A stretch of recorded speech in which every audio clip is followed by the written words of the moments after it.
Hi everyone, it's Faithful again. It's been like 6 months, almost 6 months since my last podcast.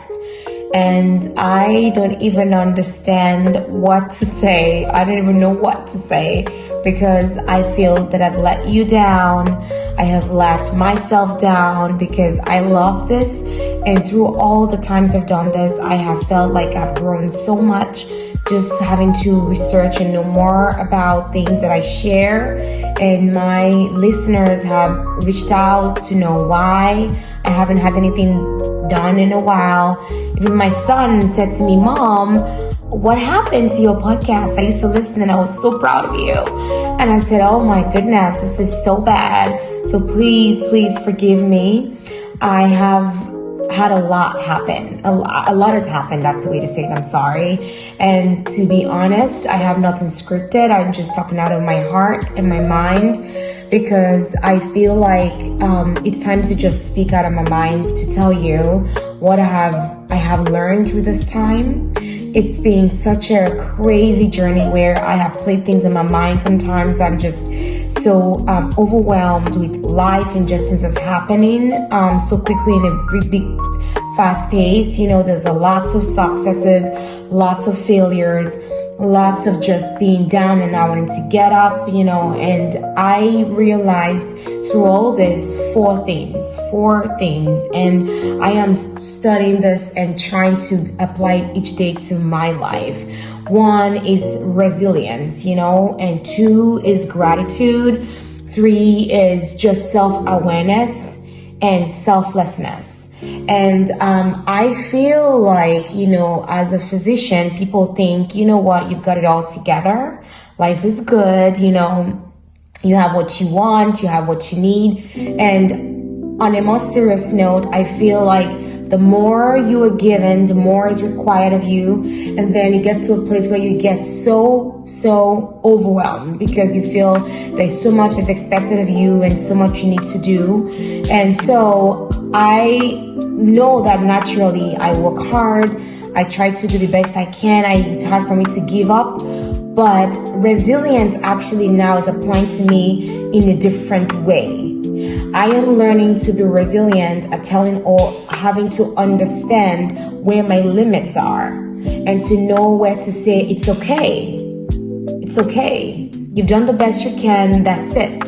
And in a more informative way, I have started to ask myself questions and ask people who know me questions so that I can know where to draw the line, where to say, you know what, Faithful, you are okay not doing this, or saying that's okay because you need to protect yourself. You need to know where you do not want to lose it. You want to know where you feel like you're not going to break and you're going to be having a healthy lifestyle. So maybe you are there, you want to give, you want to do so much, you just keep going and going and going, and you figure that you can do it all. You can't. And me, I see, I can do it all. I'm a mom. I want to be the best mom. I'm a doctor, a cardiologist. I want to be the best cardiologist I can be. I'm a wife. I want to be the best wife I can be. And I'm a loving friend, and I want to be the best friend I can be.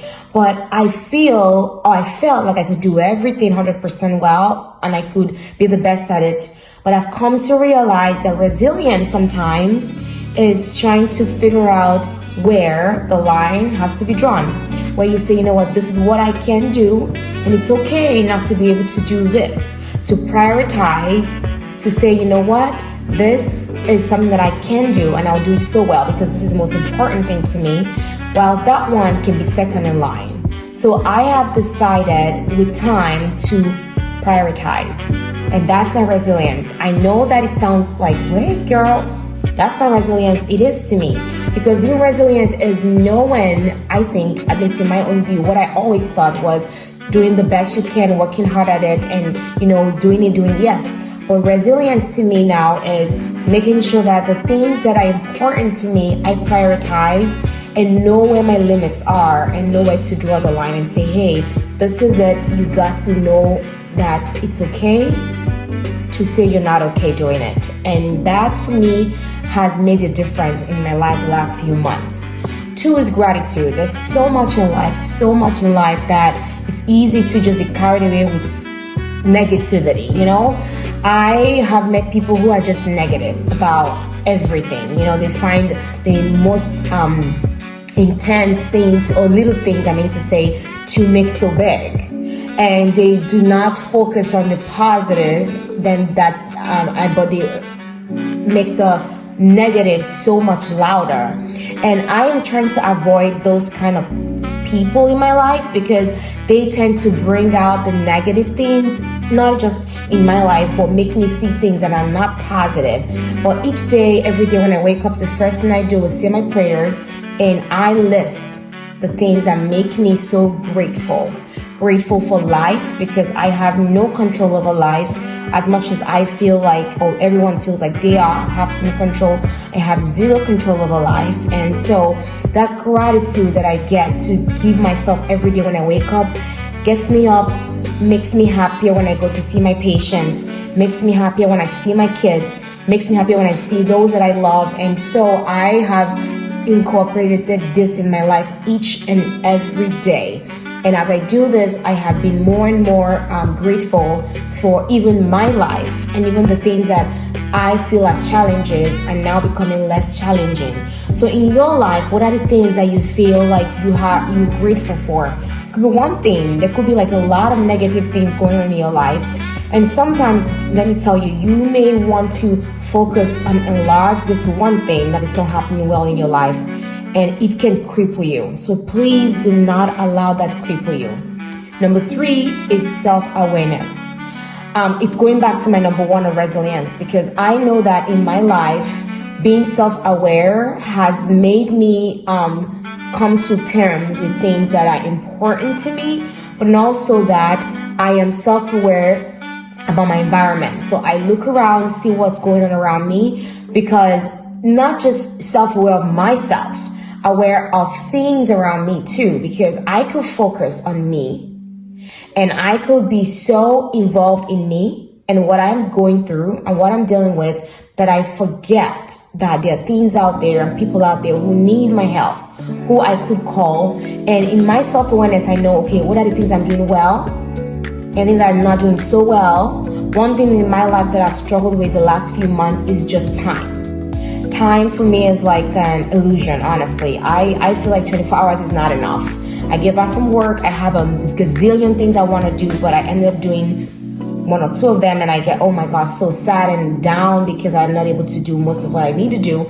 To talk to my family is so difficult, my siblings, my mom, my dad, because I'm so busy, to touch base. My family makes jokes now and say, hey, you know what, Faithful, if you're able to get her and talk to her, it's a plus. But I do not like that. And I say, you know what, I gotta be self-aware that life is short. My family is the most important thing to me, and I have to make time. The self-awareness of what I feel like I'm doing wrong or not doing so well makes me pause in this crazy busy life to say, I want to do this better. And as I do, I've started to see great results. One thing that I want to share that I had struggled with is my job. I got a new job and it was, exciting. And I figured out what in my job was getting me stressed out. And I figured that it was not much I could do about other people and how they act and how they react and how they do things that maybe gets to me in a very negative way. But I found out that when I could sit down and revisit everything, I could say, hey, you know what? Maybe you're doing this wrong. Maybe you're doing that wrong. Maybe you're doing that wrong. And that's why you're getting A, B, and C. And when I did that, I was able to get things together, and it's helped me so much. So what is it in your life that you feel like you need to revamp or work on? It is okay, because we are not perfect. We are very imperfect. So try to sit some days and evaluate your life and say, what am I doing right in your health? What are you doing right? What are you doing wrong? Are you eating the wrong stuff? Are you not prioritizing your health? Are you trying to just go and not spend time just with yourself, to self-reflect, to meditate, to work out, to eat right? What are the things that you need to do in your life? And if those are the things that you feel like you've been avoiding, it's one of the things maybe that makes you overwhelmed and anxious and stressed out. Now, the fourth thing I want to say before I hang up or before I go off is selflessness. Selflessness allows you the opportunity to see other people in a better light, to give grace, to say, you know what, I understand that person did this to me, or did that to me, or didn't say this to me, but at the end of the day, I love them anyway. Selflessness gives you the opportunity to serve. When you are at work, are you serving? You may say, I'm a doctor, I'm a lawyer, I'm a nurse, I do this every day, I serve people, but how are you serving? Are you serving because you want to be known, to be seen? Are you serving because you want people to acknowledge you? Or are you serving because you know it's your duty? Our duty in life is to serve. We have a short life. I'm telling you, life is so short. It can be long too, but I've started to see that when I love on people, I feel happier inside. I feel much better inside. When I give my life to serve other people, it just gives me purpose and gives me meaning. So you know what today? I implore you to just stop and focus less on you and focus more on others. Help others. Be aware of people around you and what you're dealing with. Call your friend and say, hey, how are you? What have you done this last couple of weeks? What's going on? And you realize your problems are not so big and others are bigger than yours. And then you can get less self-absorbed and you can see that life is hard and we are all trying to figure this thing called life. Next 2 weeks, I have two big topics to talk about. One is about stress, how it affects the heart. And I will pinpoint examples about things that people do that lead to stress and that shortens life and the mortality. So I look forward to seeing you soon. Take care. I hope that we can continue to encourage each other and do this thing called life. Take care. Love. Bye.